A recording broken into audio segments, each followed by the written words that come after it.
আসসালামু আলাইকুম বুয়ারা ভাইজানরা আজকে মুই আমনে গো একবার কম খরচে মুরহর গোস্ত দিয়ে একখান রোল বানাই দেহামু অনেক বাড়ি যদি গুঁড়ো করা থাকে হ্যাঁ গো টিফিনে কিংবা বিয়ালের নাস্তায় আপনারা কিন্তু এই খাওনটা দিতে পারেন এটা জম্মের মজা লাগে তাই চলেন শুরু করি এর জন্য মুই পাইলে দিয়ে দিছি একটুখানি তেল আর কিছু পেঁয়াজ দিয়ে দিলাম দিয়ে একটু নাড়িয়ে চেড়িয়া এটা নরম বানাই নিলাম দিয়ে দিলাম সামান্য পরিমাণে নুন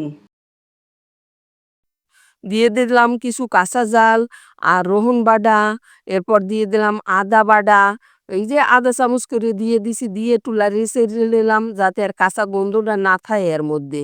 এর জন্য দেখেন এরকম অল্প একটু লাড়িয়ে চেড়ে নিলেই হইবে। এরপরে এর মধ্যে ওই যে মুরগার গোস্ত ওই যে বাড্ডি বুড্ডি রাখছিলাম সেই দিয়ে দিলাম অল্প কিছু গোলমরিচ দিয়ে দিছি কিছু গরম মসলা। এরপর দিয়ে দিছি টমেটো সস ২ টেবিল চামচ পরিমাণে। দিয়ে লাড়ি-চাড়ি গুড্ডে-মুড্ডে মাইক্কা লইতে হইবে। যেন এককার মুরহর গোস্তর লগে এটা মিললে যায়।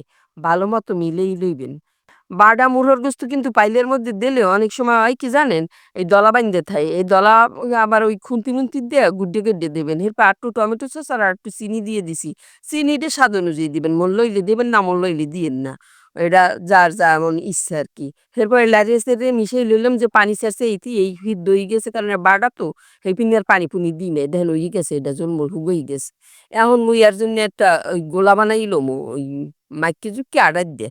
আটার দিয়েও বানাইতে পারেন এটা আর ময়দার দিয়েও বানাইতে পারেন। এই স্বাদ মতো নুন দিয়ে দিছি আর এই যে তেল দিয়ে দিছি। তেল দিয়ে এরপর এটা দিয়ে দিমু ১ কাপ পরিমাণে পানি। কারণ এইখানে ১/২ কাপ পরিমাণে আমি ময়দা লইছি আর ১ কাপ পানি লইছি। পানি লিয়ে একটা গুঁড়ির নিদ্দে গুঁড়ি দিছি ভালোমতো একটু এই ঘনত্বটা দেখাই দিলাম আপনাকে দেখেন। এখন একখান পাইলে লইছি পাইলের মধ্যে এই যে একখান টিস্যু দিয়ে একটু তেল-মেল দিয়ে লইলাম হক্কল হানে যাতে তাড়াতাড়ি উঠে আই এই রুটিটা। আর এখানে বেলাবেলির কোনো ঝামেলা নাই। কোনো বেলা বোলা লাগবে না। ডাইক্কি ছইলে দেবেন, না ডাইক্কেও চাইলে রুটিটা রানতে পারেন। যখন দেখবেন যে পাশ দিয়ে এরকম উড্ডে আইছে, একবারে উড্ডে পড়ছে, সেইকেলে এরকম উড়েই হেলাইবেন। এই দেখেন উড়েই লইছি। এখন এইটির দিয়ে রোল বাজ কইরে লমু। এই যে দেখেন ওই যে কিমা বানাই থুইলাম না? সেই কিমা দিয়ে দিলাম মইধ্যেখান দাইয়া। এখন এরপর পাশ দিয়ে একটু আডা-উডা মাইক্কা দিলাম দিয়া এই যে পাশ-পুশ ভাজ করে দিতে হইবে এইরকম। দিয়ে এরপর কি করবেন আরেকটু আডা-উডা মাখাই দিবেন দিয়ে আবার একটু ভাজ-ভুজ করে এই হয়ে গেছে রোল একখান বানাইন্নে। এরপর এইটার কি করমু একখান আন্ডা লইছি। আন্ডা-ফান্ডা ভালোমতো গুড্ডে লইছি। এই আন্ডার মধ্যে এই রোল হান্ডে উল্ডেই লমু মাক্কি-মুক্কি লমু। এই যে দেখেন, এরে বেডা তুই উঠতেছ না ওঠ, ওঠ। এই যে দেখেন উড্ডে পড়ছে। এখন ওঠে না, এই উঠলো এবার। দেখেন মনে উঠতেই চায় না। এখন এই যে টোস্টের গুঁড়ো বা এই ব্রেড ক্রাম্ব যা আছে আপনার ঘরে হেডে মাহাই লইতে পারেন। ভালোমতো মাহাইয়ে ডাইক্কে-ডুক্কে লইবেন। এরপরে এটার ১০ মিনিট ফ্রিজে রাইখে বাইজ্জা এক্কারে মজা করে খাইবেন।